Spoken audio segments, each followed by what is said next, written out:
The soft hackle probably accounts for 75% of the trout I catch in April and the first part of May. It's such a productive fly because it can imitate so many different things, a hatching caddis, a hatching mayfly, or an egg-laying caddis, among many other things. We start with a Mustad 94840 size 14 hook with an 1/8 inch gold bead, and we just build up a small base of thread there. We're using 6/0, actually 8/0 black uni thread. Now we tie in 6/0 black uni thread, and that's going to be our rib. We just use a thread rib. Um, you could use, I guess, some wire, but I like the black contrast with the orange floss, which is what we're tying in now. Make sure you tie in the floss all the way up.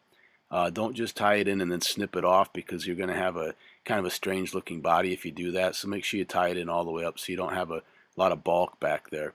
Now we wrap the orange floss forward, and we wrap this all the way up to the bead. Once we have that wrapped up there, we tie it off. You can break this down to 2 strands if you'd like. I typically do, but just for the simplicity of the video, I used all 4. But oftentimes I'll use just 2 strands of the orange floss.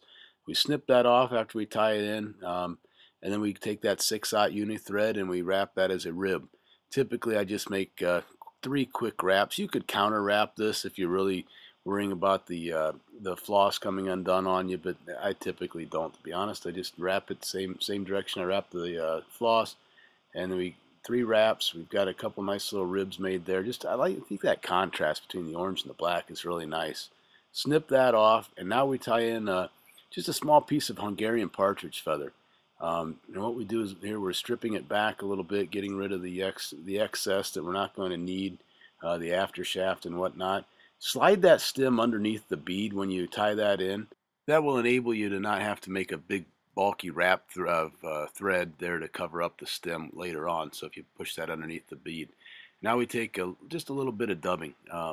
Again, that contrast between orange and black. We build a little bit of a thorax here with black hairlines, hare's ear plus dubbing. Basically, it's hare's ear plus a little bit of antron. Gives a little bit of shine. I don't like a lot of shine on these things, but it helps out, I think, a little bit. So we just take a couple wraps behind the feather and another wrap or 2 in front of the feather.